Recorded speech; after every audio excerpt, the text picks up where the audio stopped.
Hey guys, tonight we are setting our time machine for the ancient world, for the sun-drenched hills of ancient Greece and the lands beyond. But we're not going to be visiting with mighty heroes slaying monsters or epic battlefields where armies clash.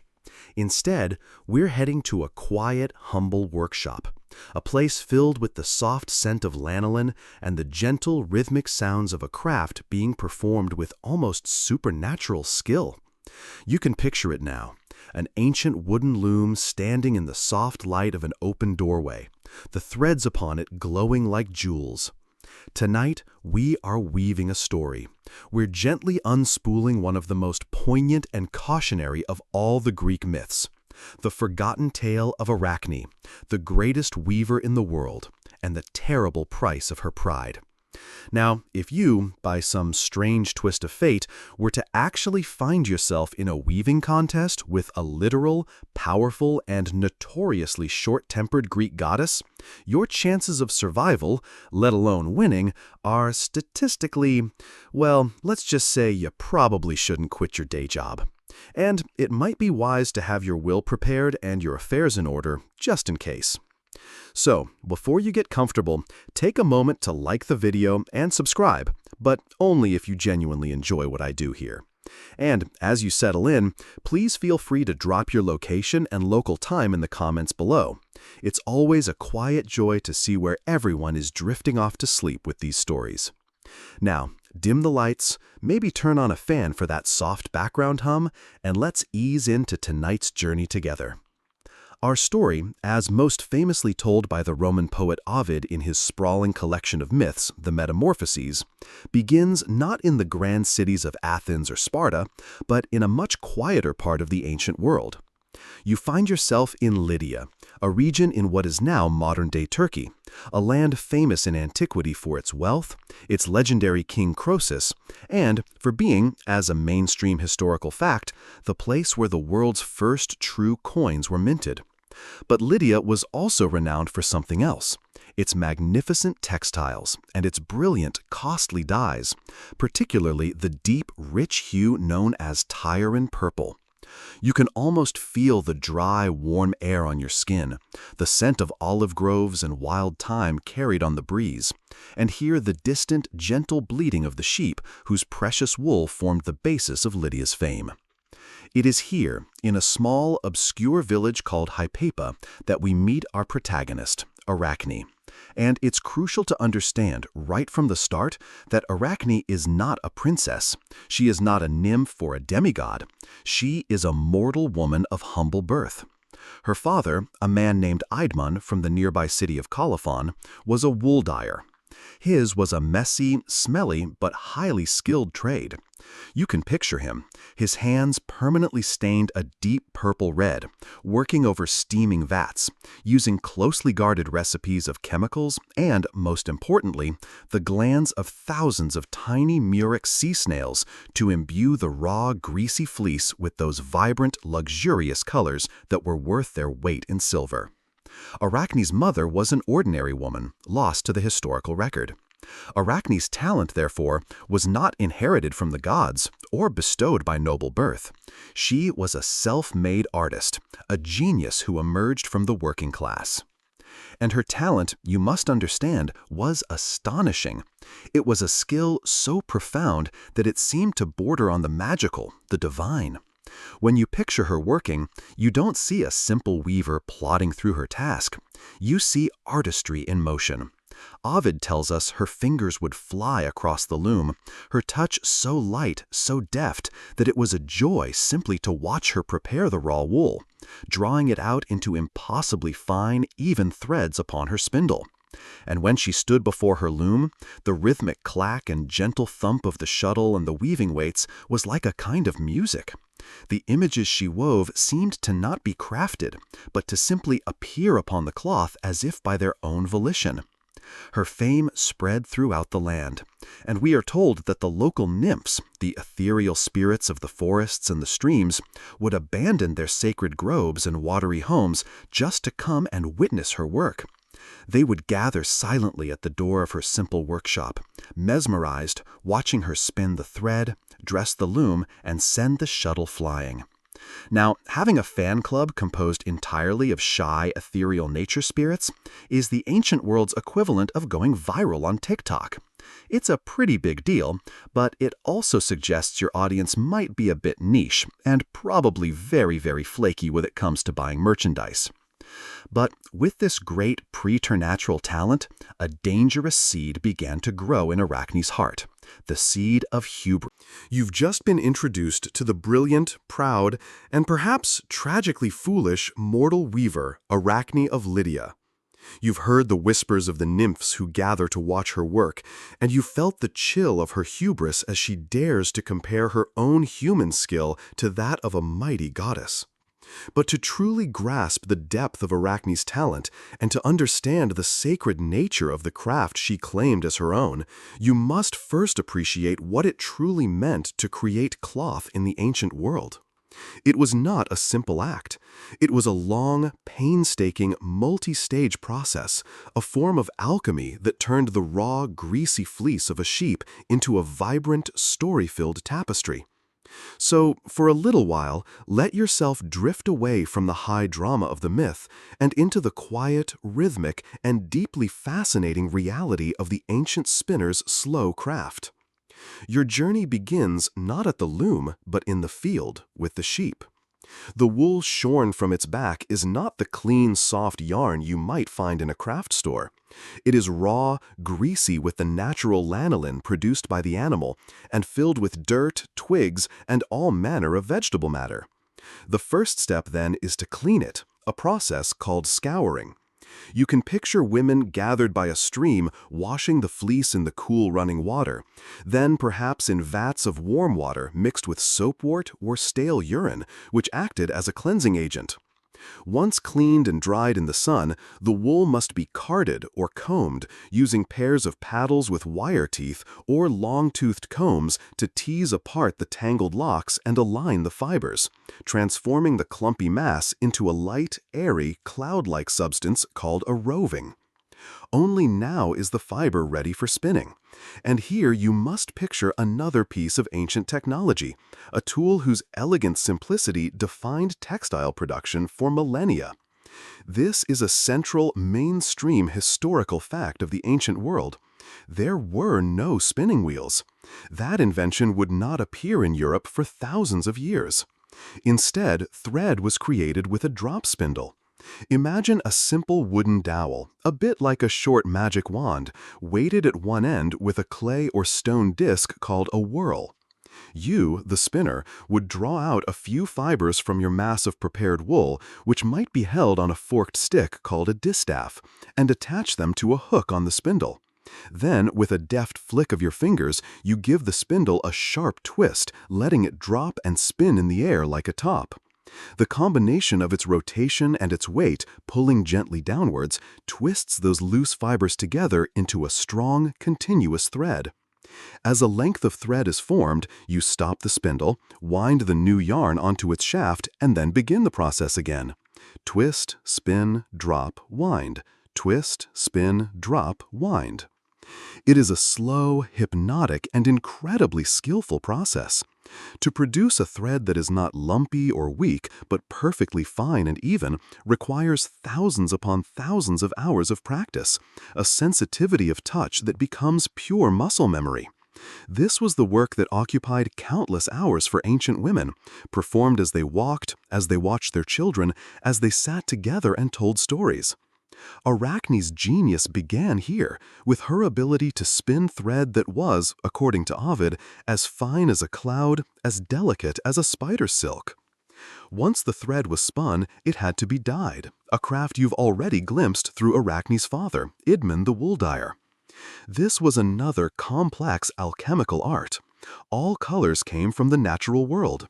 You might see vats filled with madder root, producing a range of earthy reds and oranges.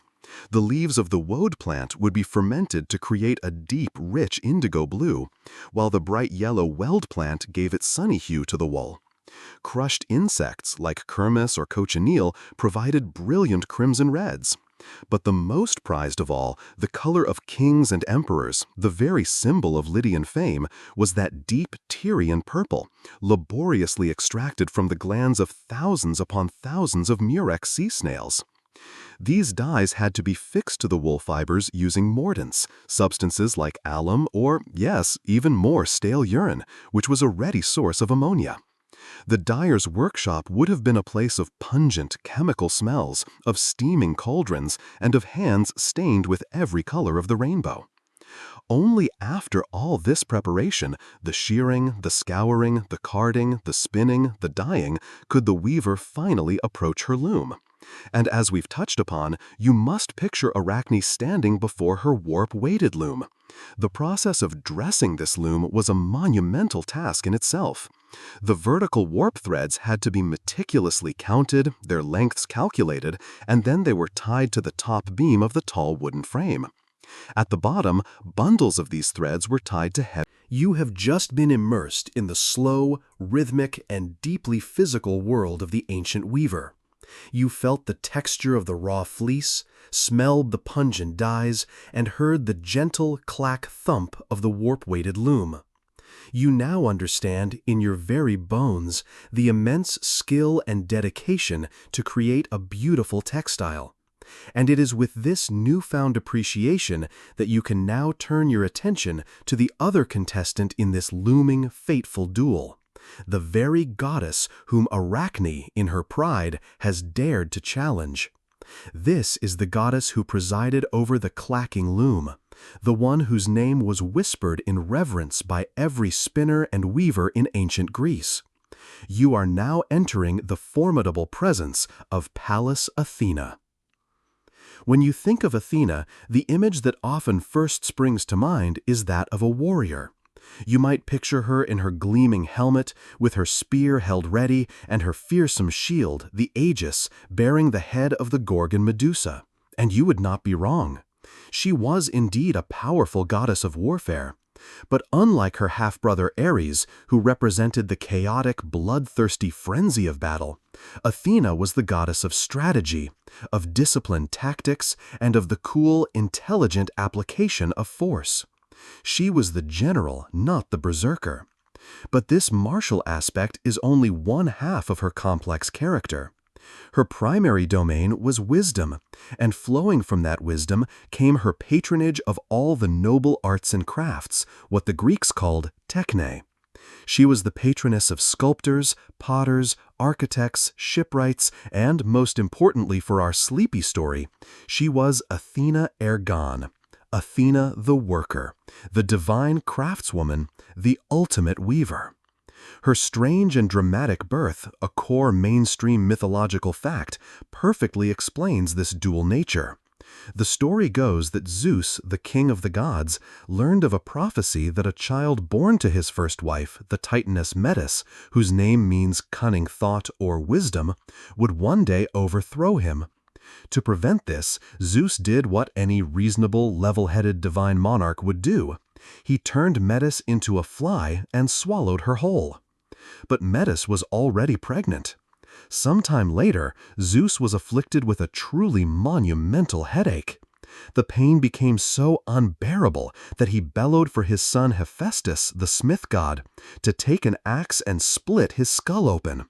From the wound sprang Athena, not as a helpless infant, but as a fully grown woman, clad in armor, letting out a terrifying war cry that shook the heavens and the earth. It's certainly one way to make an entrance. It makes a modern C-section look like a casual walk in the park. And it probably explains why Zeus was so famously fond of nectar, which I imagine is the Olympian equivalent of extra-strength aspirin. Born from the head of the king of the gods, she inherited his authority and a supreme cerebral wisdom. Born fully armed, she was forever the warrior. But as the daughter of Metis, the embodiment of skillful thought, she also presided over all crafts that required intelligence, precision, and elegant design. And in ancient Greece, there were few crafts more essential or more respected than weaving. It was a fundamental part of the oikos, the ancient Greek household, and it was primarily the domain of women. Weaving produced all the clothing, the blankets, the tapestries, and the sails for ships. To be an accomplished weaver was a mark of high virtue for a woman of any social standing, and Athena was believed to be the one who first taught this noble art to humankind. The greatest act of devotion in all of Athens was the weaving of the peplos, a colossal saffron-dyed robe, intricately decorated with scenes of the gods' victory over the giants. This sacred garment was woven every 4 years by the women of Athens and carried in a great procession to be draped upon the massive cult statue of Athena in the Parthenon during the Panathenaic festival. So you see, Athena is a goddess of fascinating paradoxes. She is the weaver and the warrior. The quiet domestic loom and the clashing strategic battlefield are both her temples. The common thread that binds these two seemingly opposite domains is that Greek concept of techne, intelligent strategic skill.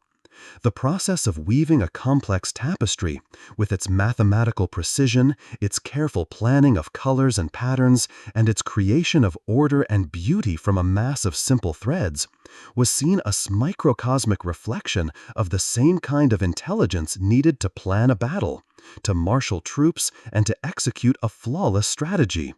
The crossing of the warp and weft on the loom is not so different from the interlocking tactics. You have just been formally introduced to the formidable Pallas Athena, the goddess of wisdom, the divine craftswoman, and the second, infinitely more powerful contestant in this fated weaving competition. You now understand her dual nature as both a creator and a warrior, and you've been reminded of her fierce, untouchable pride. This brings us to a crucial pause in our story. Before the looms are warped and the shuttles fly, you must first understand the nature of the crime that Arachne is about to commit. To fully appreciate the terrible danger she has placed herself in, you need to understand the concept that lay at the very heart of the Greek moral universe, the great and terrible sin of hubris. Now, in our modern world, we tend to use the word hubris as a simple synonym for arrogance or excessive pride. But for the ancient Greeks, the concept was much more specific and far more dangerous. This is a central, mainstream historical and classical fact. Hubris was not just a feeling of pride. It was the insolent, outrageous, and reckless arrogance that caused a mortal to willfully transgress their boundaries, to forget their place in the great cosmic order, and to act as if they were equal to or even superior to the immortal gods. It was the action born of that pride, the overstepping of a sacred line. Of all the flaws a mortal could possess, the Greeks considered hubris the most perilous, because it was a direct challenge to the divine hierarchy, a form of cosmic rebellion that the gods could never, ever let stand. You have to remember that the Olympian gods, for all their power and immortality, were often portrayed as being remarkably insecure, vain, and jealous of their privileges. They demanded honor and respect, what the Greeks called time, from mortals. A human displaying hubris wasn't just being a bit cheeky, they were committing an act of cosmic treason, directly questioning the gods' authority and inherent superiority. And the gods' response was rarely about detached, even-handed justice. It was almost always about power, about reasserting their absolute dominance and making a swift, terrifying, and unforgettable example of the transgressor, lest any other mortals get similar ideas. The Greek gods had a very, very strict no-compete clause in their contract with humanity, and the penalties for violating it, well, shall we say, significantly more severe than a strongly worded letter from a lawyer. Greek mythology is littered with the sad, cautionary tales of mortals whose hubris led to their utter ruin. You might recall the story of Niobe, a queen of Thebes who was blessed with 14 beautiful children, 7 sons and 7 daughters. In her pride, she boasted openly that she was far more blessed than the goddess Leto, who had only 2 children. The fatal flaw was that Leto's two children happened to be the twin gods, Apollo and Artemis. In retribution for this insult to their mother, Apollo, the archer god, killed all of Niobe's sons with his merciless arrows, and his sister Artemis killed all her daughters. Niobe, mad with a grief she had brought upon herself, was turned into a stone on Mount Sipylus, a stone from which her tears were said to flow eternally. Or consider the famous tale of Icarus. His hubris wasn't just the ambition to fly, but his willful disobedience of his father Daedalus's wise counsel. Daedalus, who had crafted their wings of feathers and wax, warned him to fly the middle path, not too low, lest the sea spray dampen the wings, and not too high, lest the sun melt the wax. But Icarus, exhilarated by the feeling of flight, grew arrogant. He believed he could soar like a god, and he flew ever higher, closer and closer to the sun. The sun's heat, of course, melted the wax, his wings disintegrated, and he plunged into the sea and drowned. His story is a timeless allegory for the dangers of unchecked ambition and ignoring wise limits. The hero Bellerophon, after successfully taming the winged horse Pegasus and slaying the monstrous Chimera, allowed his triumphs to fill him with pride. He came to believe that he, a mere mortal, was worthy of a place among the gods on Mount Olympus. So he spurred Pegasus into the air and attempted to fly to the summit. Zeus, watching from his throne, was not amused by this home invasion. He sent a single gadfly to sting Pegasus. The horse, maddened by the sting, bucked violently, throwing Bellerophon from its back. He fell to earth, crippled and blinded, and was forced to wander the rest of his days as a hated, lonely. You now have a deep and sobering understanding of that most dangerous of Greek sins, hubris. You've seen how the gods of Olympus dealt with proud mortals like Niobe and Icarus, and you felt the chilling presence of Nemesis, the goddess of retribution, who ensures that all who fly too high are brought crashing back down to earth. With this knowledge settled deep in your mind, you can now return to that sun-drenched Lydian village, to the humble workshop of Arachne, and witness the precise moment when her pride, warmed by the praise of her admirers and fueled by her own undeniable genius, finally boils over, spilling into a direct, public, and catastrophic challenge to the heavens. The scene is one of local celebrity. You are there in her workshop, the air thick with the earthy scent of lanolin and dyed wool. The rhythmic clack-thump of her warp-weighted loom is the only sound, a steady, hypnotic beat that has drawn a small crowd. Local women, fellow weavers perhaps, stand in silent admiration.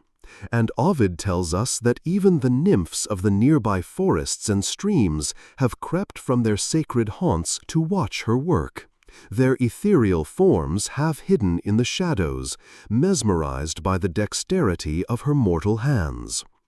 The tapestries she creates are breathtaking, the images so lifelike they seem to breathe, the colors so vibrant they outshine the wildflowers in the fields outside. She is at the very peak of her powers, an undisputed master of her craft. As the onlookers watch, their awe turns to whispers. The whispers are meant as the highest form of praise. No mortal could do this, one might murmur to another. Surely Pallas Athena herself must be her teacher. This skill is a gift from the goddess. It is a perfectly reasonable conclusion in a world where all extraordinary talent, all flashes of genius, are believed to flow from a divine source. It is their way of saying, your skill is so great, it is godlike. But Arachne, her ears sharp, hears them. The rhythmic sound of her loom suddenly stops. The shuttle falls silent. In the quiet that follows, a different energy fills the room, sharp and brittle. She turns from her work, her face flushed, not with pleasure at the compliment, but with a hot, indignant anger. To her, their praise is an insult. It strips her of her agency, her effort, her unique, hard-won genius. She sees their piety not as reverence, but as a dismissal of her own human achievement. And then she speaks. The words, as imagined for us by the poet Ovid, are clear, proud, and utterly devoid of caution. You can almost hear her voice ringing with the unwavering conviction of the truly gifted. "Let her not be called my teacher," she declares to the stunned crowd. "All this skill is my own. I taught myself. If she thinks she is so great, then let her come down from her high Olympus and compete with me. Let her try her skill against mine, and if she should defeat me, there is nothing I would not suffer as a penalty." There it is.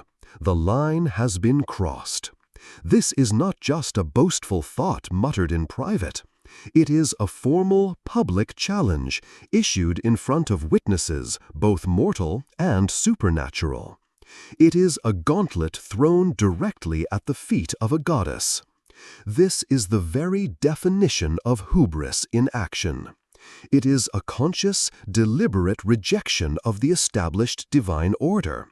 A bold declaration that human genius can, and in her case does, equal or even surpass the power of the gods. This is the ancient Greek equivalent of a brilliant but unknown musician uploading a video and tagging a global superstar with the caption, "Your last album was derivative. My garage recordings are far superior. Care to battle?" The celestial reply is unlikely to be a simple thumbs-up emoji. You must understand that in the world of Greek myth, the gods are always listening. Mount Olympus is not some distant, detached realm. The gods are deeply, often pettily, invested in the affairs of mortals, especially when their names are invoked and their honor, their time, is at stake. The moment those defiant words leave Arachne's lips, you can imagine. You are now standing in the tense, ringing silence of Arachne's workshop. Her audacious challenge to the heavens, her cry of mortal self-sufficiency has been spoken aloud, and it now hangs in the dust-filled sunbeams like a freshly spun thread waiting for the fates to weigh it. The crowd of local women and timid nymphs has likely backed away, their admiration curdling into a kind of fearful apprehension. They know, as all in the ancient world knew, that the gods have very, very good hearing, especially when it concerns their own honor. And so, as Arachne stands in the aftershock of her own pride, you can feel the narrative shift. The focus moves from the dusty Lydian village up to the brilliant, ethereal heights of Mount Olympus, where the goddess of wisdom and weaving has, indeed, heard every single insolent word. Athena's first reaction, as Ovid tells it, is not one of immediate thunderous rage. That will come later. Her initial response is one of vexation, of annoyance, tinged with a kind of weary, divine authority. She is angered by the mortal girl's insolence, yes, but she is also, perhaps, slightly impressed by her sheer nerve. And so, as the goddess of wisdom, she decides to offer the foolish girl one final, clear opportunity to take it all back. One last chance to step back from the precipice of her own making. The gods, you see, often like to provide a warning, a final off-ramp on the road to ruin. Because when that warning is arrogantly ignored, the punishment that follows can be framed not as petty revenge, but as a just and inevitable consequence. And so, Athena descends from Olympus. But she does not come in her full, terrifying glory, with her flashing gray eyes and her serpent-fringed shield. Instead, she cloaks her divinity in a humble and disarming disguise. This is a common trope in Greek mythology, a mainstream mythological fact. The gods love to walk among mortals in disguise, to test their character or deliver messages. Athena chooses the form of a very old woman, a stooped and wrinkled crone, her hair as white as undyed wool, her face a roadmap of long years, leaning heavily on a simple wooden staff. You can picture her making her slow, deliberate way along the dusty road to Arachne's village, the very picture of harmless, world-weary wisdom. She enters the workshop, where Arachne has perhaps returned to her loom, her fingers flying with a kind of defiant, nervous energy. The old woman, with the slow, deliberate steps of the aged, makes her way through the onlookers and approaches the brilliant young weaver. Her voice, when she speaks, is frail, but it carries a quiet, firm authority. She begins, as is often the way with the wise, not with a scolding, but with praise. She acknowledges Arachne's incredible skill, her fame, her artistry. Then she offers her counsel. "Seek all the fame you wish among mortal kind for your skill with weaving," you can hear her say, her voice a dry rustle. "But when it comes to the gods, yield to them. With old age comes experience, my child, and you should not despise my words. Humbly, you must pray for forgiveness for what you have said. The goddess is merciful. She will grant you pardon if you but ask for it." It is a clear, simple, and, on its face, gentle warning. It is Arachne's golden opportunity to escape her fate. But our heroine is blinded by her own brilliance. She looks at this stooped figure not as a source of wisdom, but as a meddling, irrelevant old woman, and her pride ignites into fiery contempt.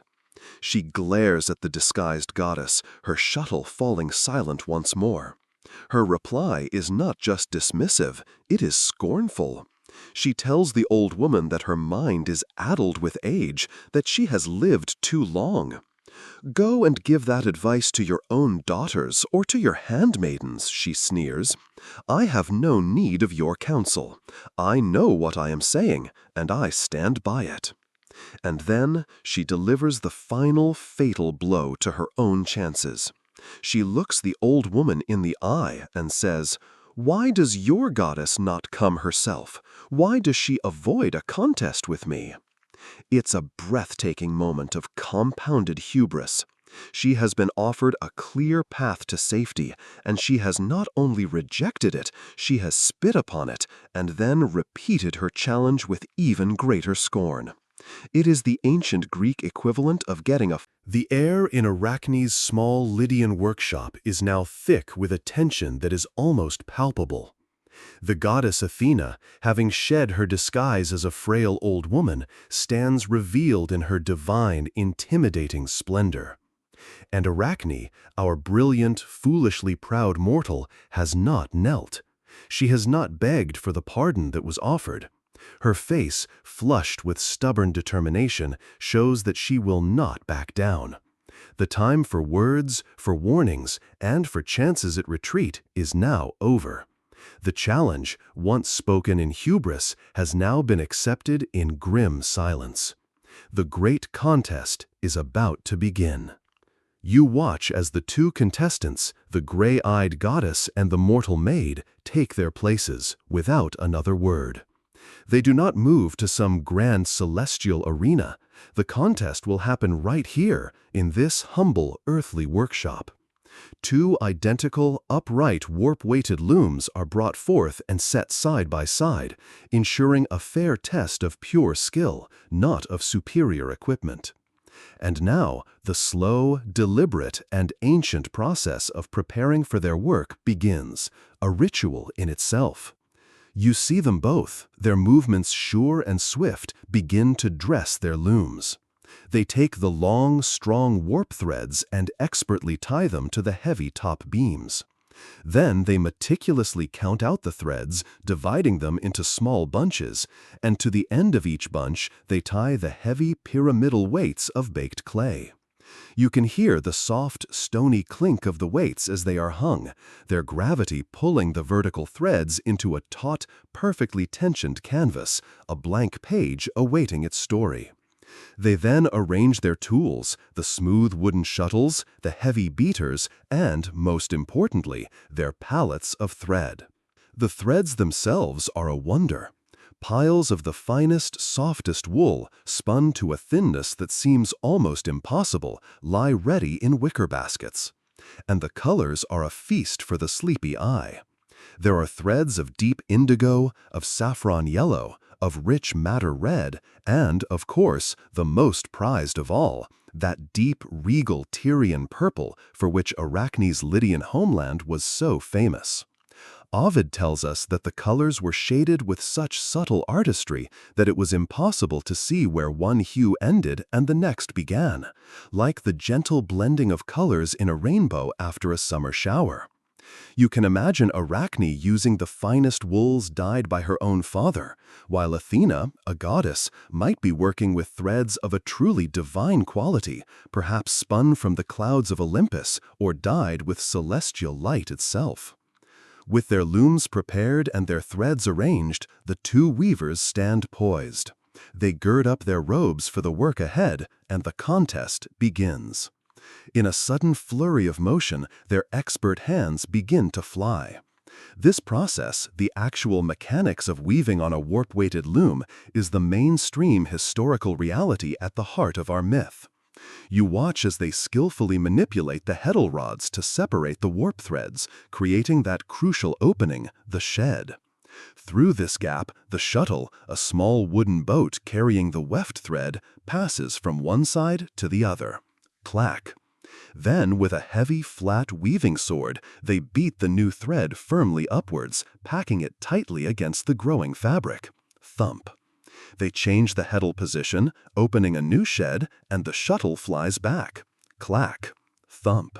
The workshop, which was just moments before ringing with a tense silence, is now filled with a new sound, the hypnotic, rhythmic music of two master weavers at work. It's a sound that is both industrious and deeply calming, a steady beat that has echoed through human households for thousands of years. The clack-clack of the shuttles passing back and forth, the solid thump-thump of the beaters compacting the weave, and the gentle, almost melodic clinking of the dozens of clay weights swaying at the bottom of the looms. This is the soundtrack to the most epic creative showdown in all of mythology. It's the grand final of the Great British Weave-Off, except the prize for winning is eternal glory, and the penalty for losing is likely something far, far worse than a soggy bottom or a curt handshake from the judge. The atmosphere is one of immense, focused concentration. There is no cheering crowd here. Any mortal still present would be watching in terrified, silent awe. The nymphs, you can imagine, are peering through the doorway, their ethereal faces filled with a mixture of admiration for Arachne's skill and dread for her inevitable fate. There is a sense of cosmic weight to this scene, of a quiet, domestic craft being elevated. The two looms are set. The threads are chosen. The silent, cosmic contest between the goddess and the mortal has begun. The workshop is filled with the steady, hypnotic rhythm of their work, the clack of the shuttles, the thump of the beaters, the gentle, earthy clinking of the loom weights. As you drift in this tense, creative space, your attention is drawn first to the loom of the goddess. Here, Pallas Athena, patroness of the craft, weaves her own story, a tapestry designed not just to display her immense skill, but to deliver a powerful, unambiguous message of divine authority and a stern warning to her audacious opponent. The central panel of Athena's work begins to take shape, and you recognize the scene immediately. It is her own greatest triumph, the story of her contest with the sea god Poseidon for the patronage of the great city of Athens. This is a foundational, mainstream mythological fact, a story every Greek would have known by heart. With threads of gold, purple, and celestial blue, Athena masterfully depicts the 12 great gods of Olympus sitting in solemn judgment on the Acropolis, the rocky citadel of Athens. Her father, Zeus, is enthroned in the center, his expression one of profound gravity. On one side of the scene, you see Poseidon, the mighty earthshaker. He is depicted with his powerful, muscular form, his dark beard wild, his brow furrowed. He strikes the rock of the Acropolis with his three-pronged trident, and from the stone bursts forth his gift to the city, a spring of salt water, or, in some versions of the tale, the very first horse, a creature of beauty, speed, and warfare. It is a gift of raw, untamed power. On the other side of the scene stands Athena herself. She weaves her own self-portrait with cool confidence. She is tall, poised, her gray eyes focused, wearing her helmet and holding her gleaming spear. But her defining feature is the aegis, her fearsome shield or cloak, which she has rendered with such skill that the woven Gorgon's head upon it seems to writhe with snakes of thread. Instead of violence, however, she performs an act of creation. She strikes the barren rock with the butt of her spear, and from that spot a tree begins to grow. It is the very first olive tree, its trunk gnarled and ancient-looking, its leaves a subtle, shimmering mixture of silver and green threads, its branches laden with dark, ripe olives. It is her gift to the city, a symbol of peace, sustenance, wisdom, and prosperity. The woven faces of the Olympian judges show their verdict clearly.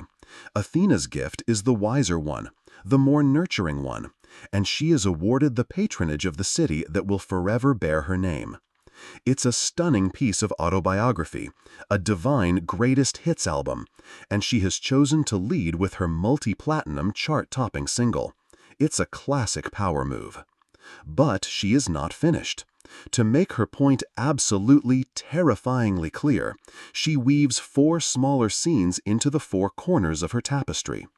Each one is a separate, exquisitely detailed cautionary tale, a woven warning aimed directly at the heart of her mortal challenger.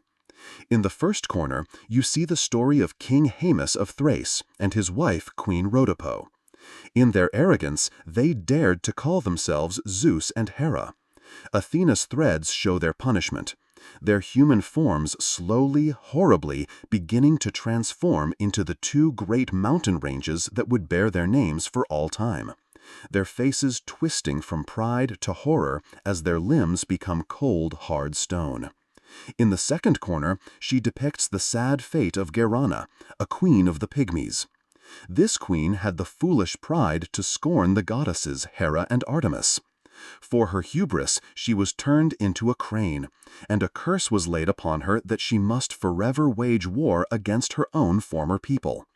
The woven image captures the moment of transformation, the queen's arms elongating into feathered wings, her human grief twisting into the harsh cry of a bird. The third corner tells the story of Antigone of Troy, not the famous tragic heroine of the play, but another woman of the same name. This Antigone made the fatal mistake of boasting that her beautiful long hair was even more lovely than the goddess Hera's. Hera, in a fit of divine pique, transformed Antigone's glorious hair into a writhing nest of snakes.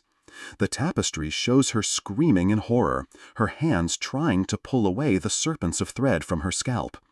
Later, the other gods would take pity on her and turn her into a stork. And in the final corner, Athena weaves the grim tale of King Cinyras of Cyprus. After his daughters committed a similar act of hubris against Your gaze now drifts from Athena's magnificent yet chilling tapestry of power. You've seen her woven argument, a clear, cold declaration of divine supremacy, framed by 4 stark warnings against mortal pride. It is a masterpiece of technical skill and authoritarian propaganda. And now you turn to the other loom, to the work of the mortal challenger, Arachne. As her own creation rises from the bottom of her loom, thread by vibrant thread, you realize she has chosen a very different and infinitely more dangerous path. She does not attempt to match the goddess's theme of divine majesty. Instead, she creates a powerful counter-narrative. Her tapestry is a work of breathtaking beauty, yes, but its subject is a catalogue of divine hypocrisy, a rebellious and exquisitely rendered exposé of the gods' own scandals and misdeeds. This choice of subject is the very soul of Arachne's hubris and her defiance. She isn't just saying, "I am a better weaver than you." She is saying, "I see you gods for what you truly are, and I am not afraid to show it." Her tapestry is a work of subversive truth-telling, a mortal artist holding up a mirror to the flawed and often amoral behavior of her celestial superiors. Each scene she weaves is a well-known story from mainstream mythology, but by collecting them together, she creates a powerful indictment. The first scene to take shape under her flying shuttle is the tale of Europa. With threads of sea green, deep blue, and foamy white, Arachne weaves an image of a shoreline and a sea so realistic you can almost smell the salt spray. And there, at the water's edge, is the Phoenician princess Europa, beautiful and unsuspecting. With her is a magnificent white bull, its woven form powerful yet deceptively gentle, its horns wreathed in flowers. But you, the observer, know this is no ordinary bull. It is Zeus, the king of the gods, in one of his many disguises. Arachne captures the very moment of deception, as Europa, charmed by the creature's tameness, climbs upon its back. You can see the mixture of delight and trepidation woven into her face as the great bull turns and carries her off across the waves to the distant shore of Crete. Next to this, another story of Zeus's deceptions appears. You see the Spartan queen Lydia by the banks of a river, and approaching her is a great, graceful swan, its feathers woven with such downy softness you feel you could almost touch them. Again, this is Zeus, his divine eyes gleaming with cunning from within the elegant form of the bird. Arachne's skill is such that she captures not just the beauty of the scene, but its deeply unsettling undertones. It's one thing to post a single, unflattering caricature of your boss online. It's another thing entirely to paint a photorealistic, museum-quality portrait of them caught in a deeply compromising and embarrassing moment, and then hang it prominently in the company lobby. The sheer level of artistic skill makes the insult that much sharper and more undeniable. The tapestry grows, panel by scandalous panel. Arachne weaves the story of Danae, the princess locked away in a bronze tower by her father. You see her looking up in astonishment as Zeus descends to her, not as a man or an animal, but as a shower of golden rain, trickling through the roof to be with her. You marvel at Arachne's technical genius, her ability to weave with threads of gold to create the illusion of liquid, shimmering light, a feat of artistry that seems impossible. She weaves story after story of divine trickery. There is Zeus again, this time disguised as a lecherous, goat-legged satyr to pursue the nymph Antiope. And she does not limit her critique to Zeus alone.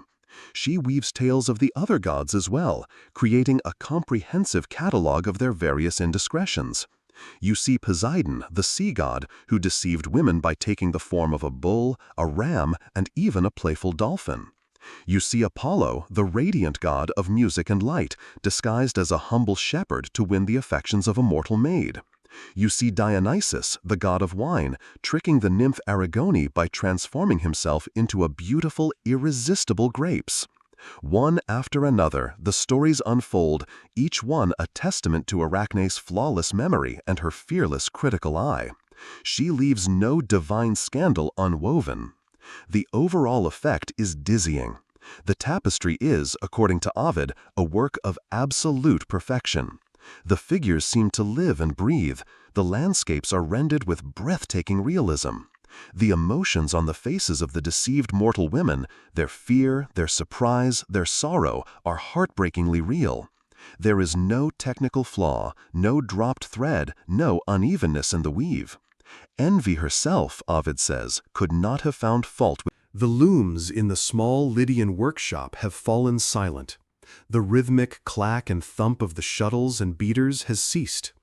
All that remains is the faint scent of dyed wool, the still, heavy air of anticipation, and the two completed masterpieces hanging from their frames, shimmering in the dusty sunlight. On one side, you see Athena's grand, orderly tapestry of divine power, a clear and severe warning to all mortals. And on the other, you see Arachne's breathtakingly beautiful, technically perfect, and deeply subversive exposé of the gods' own failings. The art is complete, the arguments have been woven, and now you find yourself holding your breath as the moment of judgment arrives. Athena, her face an unreadable mask of divine composure, steps forward to inspect the work of her mortal challenger. You can feel the immense, silent weight of her gaze as she examines the tapestry. She is not looking for beauty or for artistic merit. Her gray, all-seeing eyes are scanning every single thread, every subtle shift in color, every line of every figure, searching with the ultimate expertise for a single mistake. She is the goddess of the craft itself. If there is a flaw to be found, a loose thread, an uneven beat, a poorly chosen hue, a clumsy composition, she, above all others, will find it. She moves from scene to scene. She sees the woven seafoam that looks so real you expect it to crash upon the floor. She sees the soft, downy feathers of the swan that seem to lift in a gentle breeze. She sees the shimmering, liquid light of the golden rain.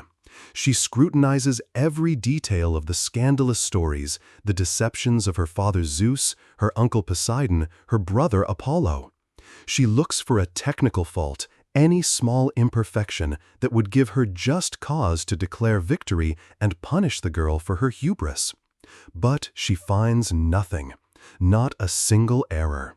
Ovid, our narrator, tells us that not even Invidia, the very personification of envy herself, could have found anything to criticize in the work. It is, by all accounts, perfect. And it is this perfection that finally, irrevocably, shatters Athena's divine composure. Her rage is not born of finding a flaw in Arachne's work, but of the maddening, infuriating reality of not finding one. You can sense the complex nature of her fury. It is, first, a raw, burning jealousy.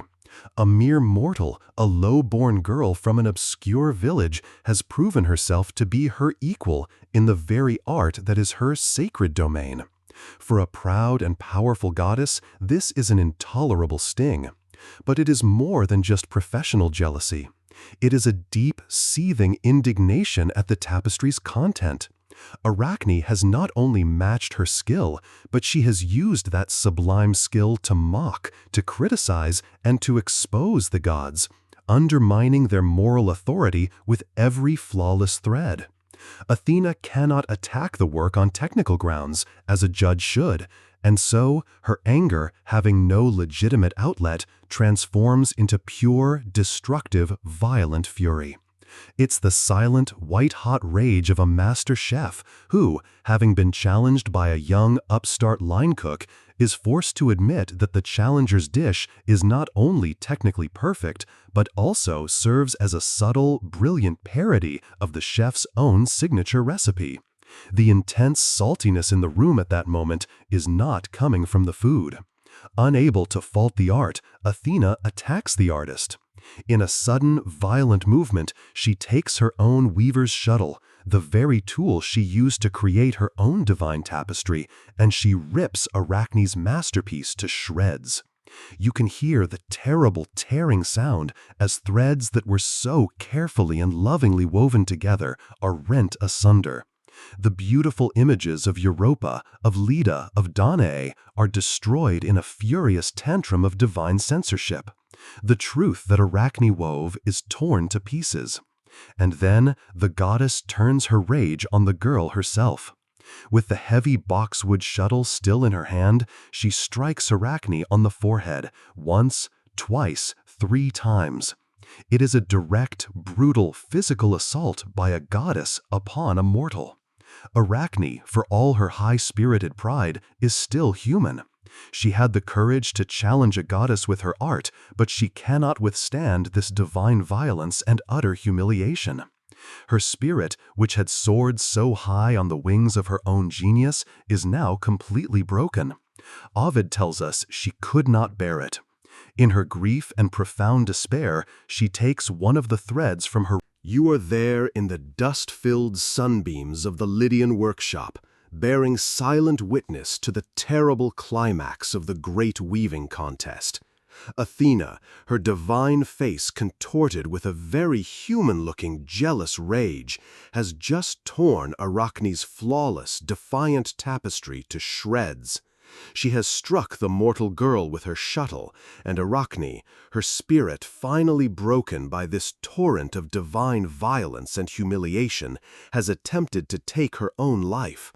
But the goddess, in a final act of what Ovid calls pity, has denied her even that escape.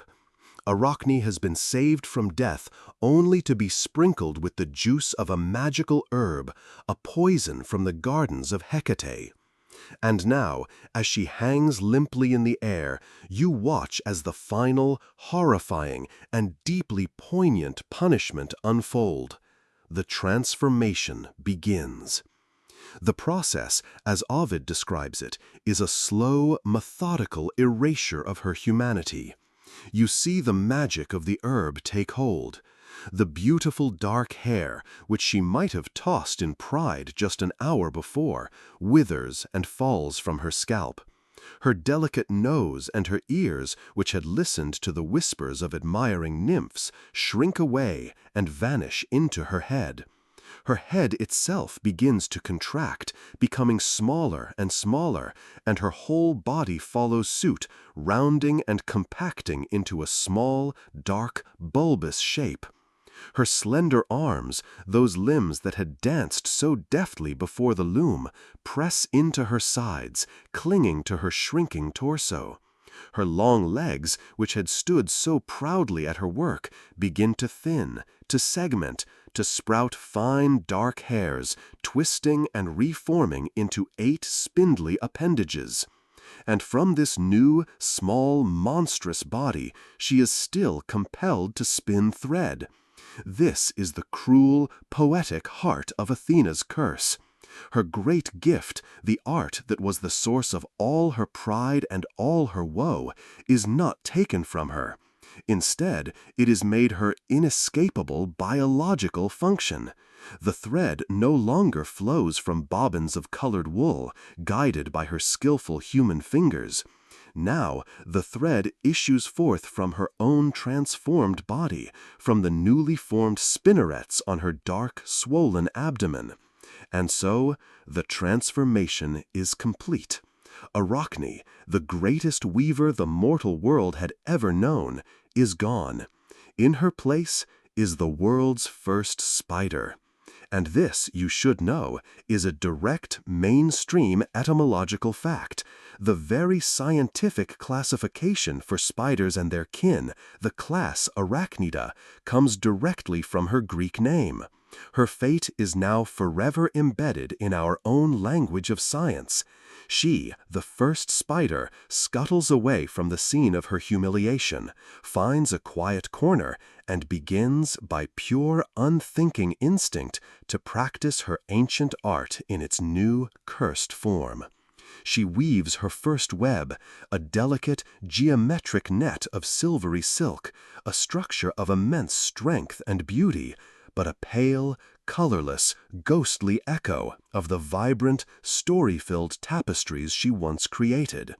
Her art, which was once for beauty, for truth, for self-expression, is now, and forever will be, for sustenance and for death. A trap. It is the ultimate punishment for an artist. You can still create, but your medium is now you.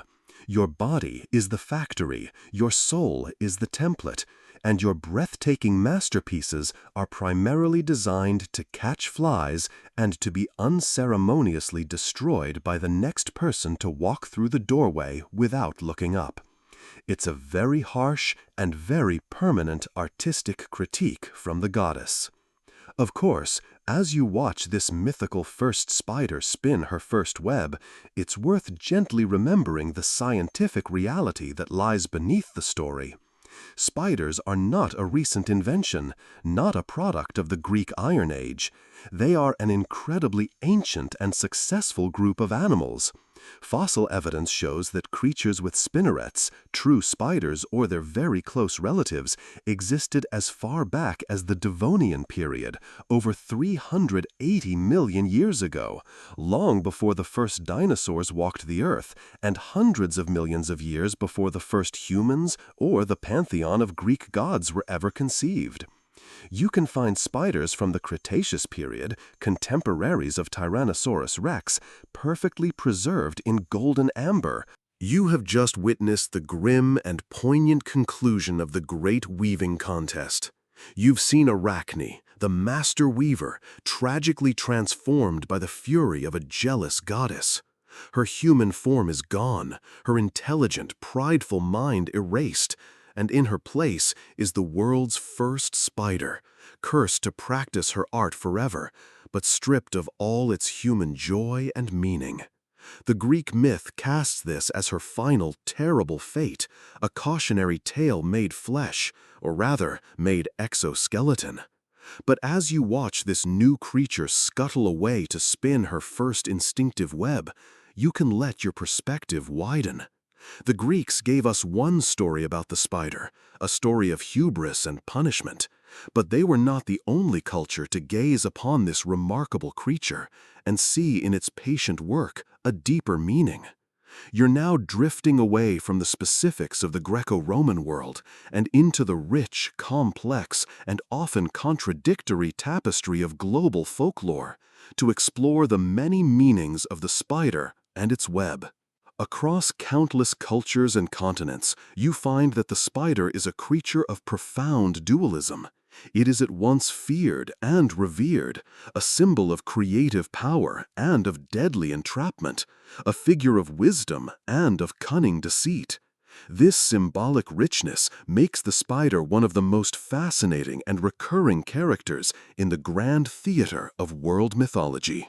While the story of Arachne focuses on the spider as a figure of punishment, many other traditions place the spider in a far more exalted role, that of a creator deity.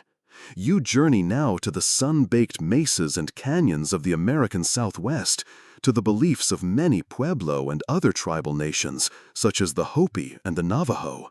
Here you meet a central, benevolent figure known as Spider-Woman or Grandmother Spider. This is a well-known mainstream mythological fact of these cultures. Spider-Woman is not a cursed mortal. She is a wise and powerful creator goddess. In some traditions, it is she who spun the entire universe into existence with her silken thread, creating the stars and the moon and the sun.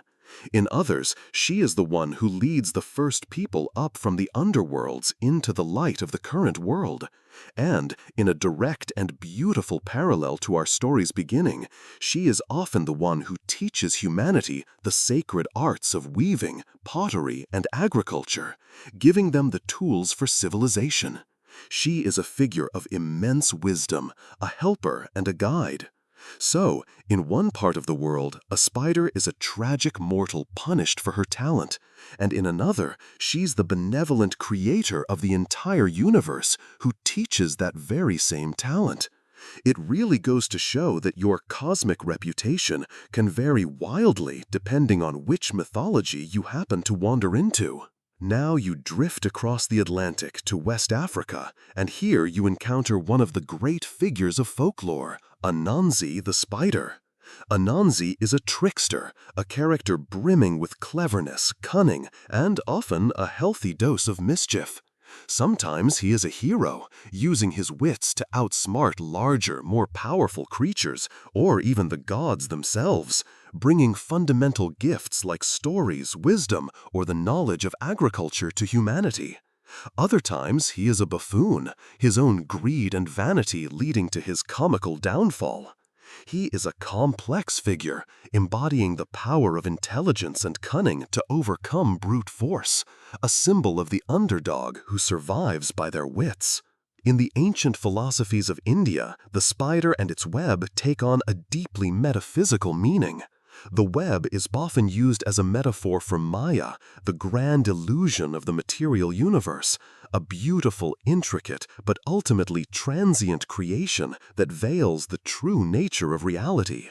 The spider at the center of this web is a symbol of Brahman, the ultimate, single, divine source of all things, which spins the entire cosmos out of its own being and can reabsorb it at will. But just as the spider can be a creator and a source of wisdom, it can also, in other traditions, be a figure of danger, deceit, and terror, much closer to the cautionary spirit of the Arachne myth. In much of medieval European folklore, as Christianity spread, older nature spirits were often rebranded as demonic or evil. The spider, with its predatory nature and its dark, hidden corners, frequently became associated with poison, death, and the devil. Its web was a literal and metaphorical trap, a symbol of being entangled in sin, deceit, or misfortune. In Japanese folklore, you encounter the terrifying Jorogumo. You've just been exploring the rich and complex web of meaning that humanity has spun around the spider, seeing how Arachne's specific Greek fate as a symbol of punished pride is just one thread among many. Now you can let your focus drift back from the universal realm of folklore to the very specific, historical time and place where our story began. Let's return to the homeland of our brilliant, tragic weaver. To truly understand Arachne's pride and the significance of her challenge, you must understand that she came from a land that was, in the ancient world, synonymous with textile excellence. It's time to take a sleepy journey into the real history of ancient Lydia and its famed purple threads. You find yourself back in western Anatolia, the region of modern-day Turkey that was once the powerful and fabulously wealthy kingdom of Lydia. The Lydians flourished in the Iron Age, reaching the peak of their power in the 7th and 6th centuries BCE, before they were eventually conquered by the Persian Empire under Cyrus the Great. Their capital city was Sardis, and they were ruled by a series of legendary kings, most famously Croesus, whose vast fortune gave rise to the enduring phrase, "as rich as Croesus."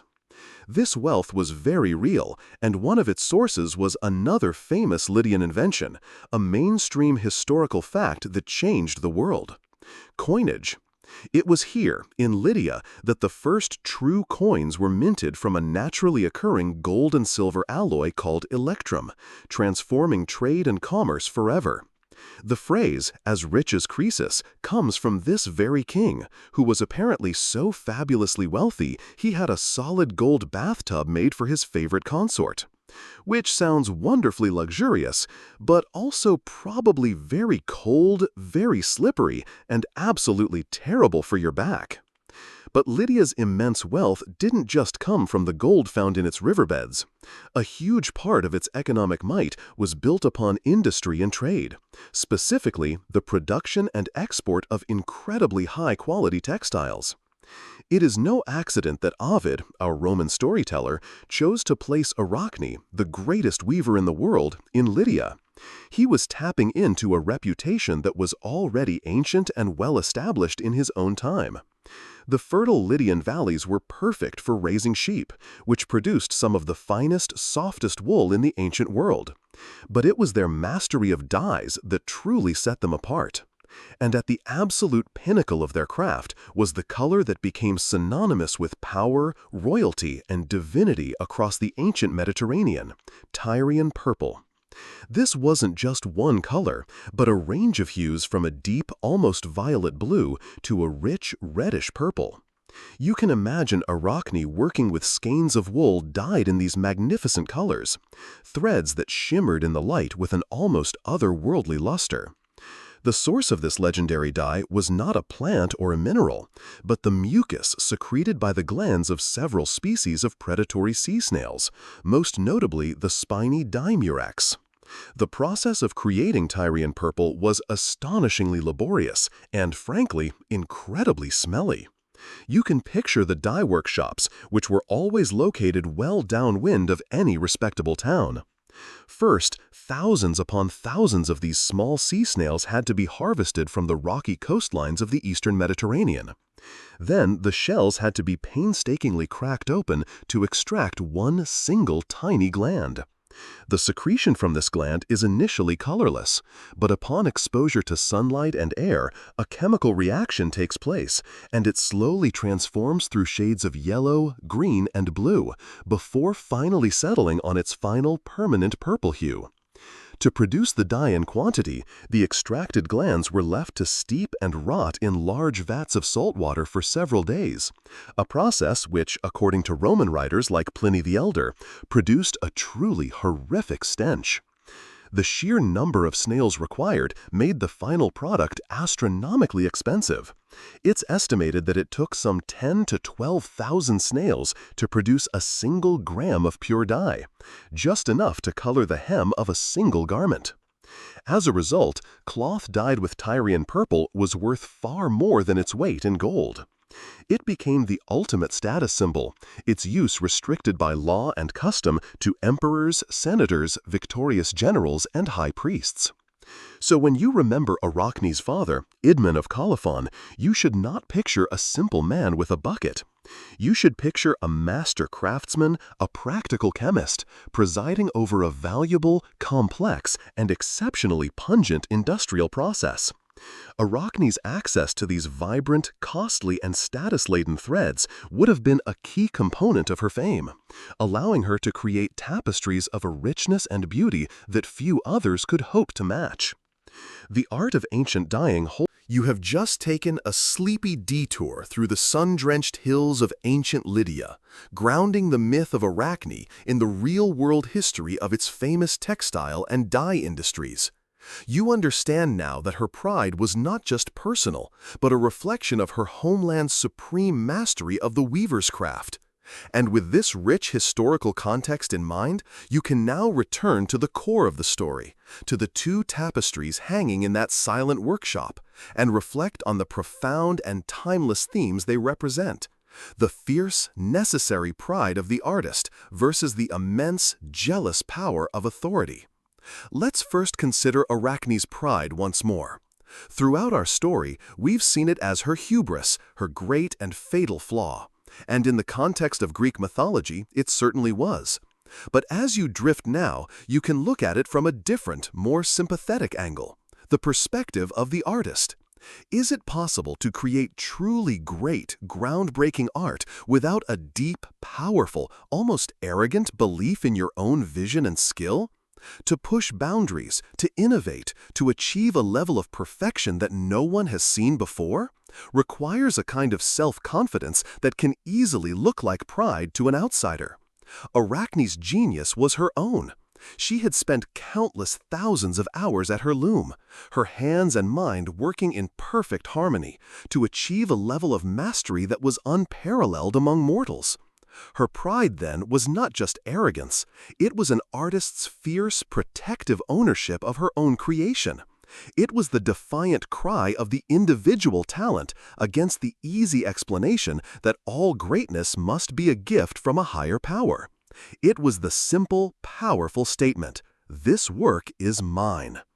And look at the work she created.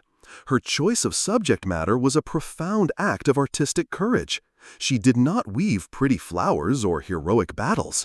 She chose to weave the uncomfortable, unflattering truth about the very gods who ruled her world.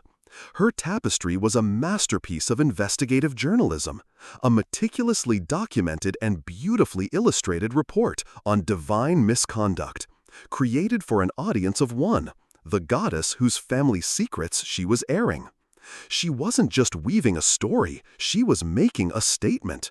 She was using her art as a tool for truth-telling, to expose the hypocrisy and moral failings of those in absolute power. In this light, Arachne becomes a timeless symbol of the dissident artist, the brave truth-teller who uses their craft not just to create beauty, but to challenge authority. Now, consider the power she chose to challenge.